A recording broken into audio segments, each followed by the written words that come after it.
हमारे यहां कहा जाता है बेटियां जो है वो शक्ति स्वरूपा होती हैं और रोहिणी आचार्य का वही शक्ति अवतार देखने को मिल रहा है जहां पे उन्होंने भाजपा को भी आड़े हाथ लिया और साथ ही साथ तेजस्वी यादव और संजय यादव को भी नसीहत दे डाली कि बेटियां बेमिसाल होती हैं, बेटियां कमाल होती हैं, इनको हल्के में लेने की कोशिश मत कीजिए वरना सब कुछ बर्बाद हो जाएगा। पूरी कहानी क्या है सब कुछ आपको विस्तार पूर्वक बताएंगे, समझाएंगे, लेकिन उससे पहले मेरा परिचय जान लीजिए। मेरा नाम है रजत और आप जनता जंक्शन देख रहे हैं। रोहिणी आचार्य की अगर बात करें तो रोहिणी आचार्य जिस तरीके से इनको अपने ही घर में बेआबरू करके वहां से इनको निकलना पड़ता है, बेइज्जत होकर निकलना पड़ता है, वो किसी से छुपा हुआ नहीं है। एक किस तरीके से लोग इनको जो है भला बुरा भी कहते हैं, ये भी किसी से छुपा हुआ नहीं है। और अब रोहिणी आचार्य अपनी लड़ाई स्वयं लड़ सकती हैं, इस बात को दिखा रही हैं। सबसे पहले वो शुरुआत करती हैं इस बात को लेके कि किस तरीके से बिहार की बेटियों के बारे में भाजपा का एक नेता कहता है कि 20-25 हजार में बिहार में बेटियां मिल जाती हैं और उसके बाद कहती हैं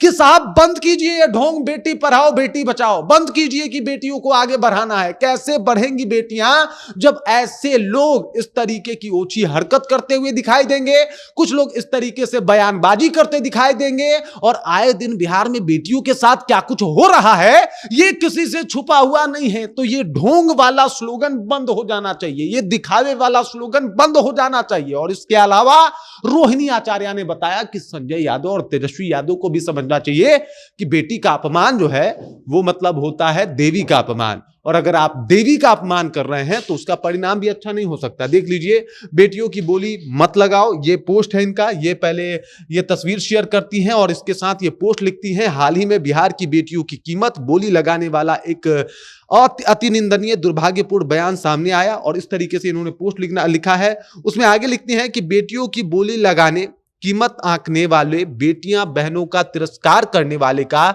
सामाजिक बहिष्कार होना चाहिए। बेटियों बहनों की अपमानित करना, प्रताड़ित करने वाले के विरुद्ध हर भेद भुलाकर हम में से हरेक को बेटियों बहनों के साथ खड़ा होना चाहिए और ऐसा करने वालों को सार्वजनिक तौर पर माफी मांगने के लिए मजबूर किया जाना चाहिए।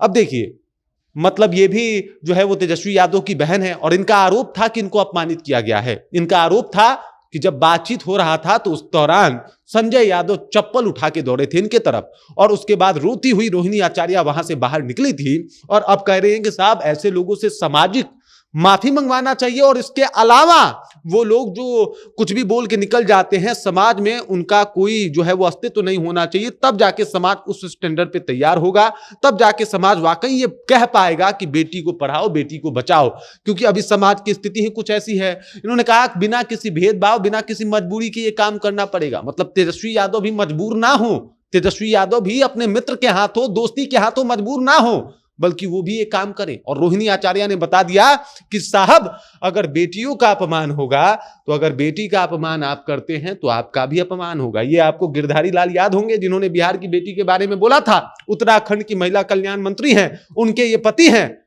और इन्हीं के बयान के बाद बिहार में सियासत गरमाई थी, हर तरफ इनके बात का चर्चा हुआ था। और अब रोहिणी आचार्य ने सबसे पहले तो इनको आड़े हाथ में लिया और कहा ढोंग बंद कीजिए। भाजपा को भी आड़े हाथ में लिया क्योंकि ये वही भाजपा है जो सबने देखा था कि साहब मोदी जी की मां की गाली हुई थी जो कि नहीं होनी चाहिए, गलत था साहब, तो उसके ऊपर बिहार बंद हुआ था। यहां पे पूरे बिहार की बेटियों की बोली लगा दी गई और ये भाजपा चुप है, उफ तक नहीं कर रहा। वो आदमी ये गिरधारी लाल अभी तक भाजपा में बरकरार है, भाजपा ने इसके ऊपर कोई ठोस कदम नहीं उठाया।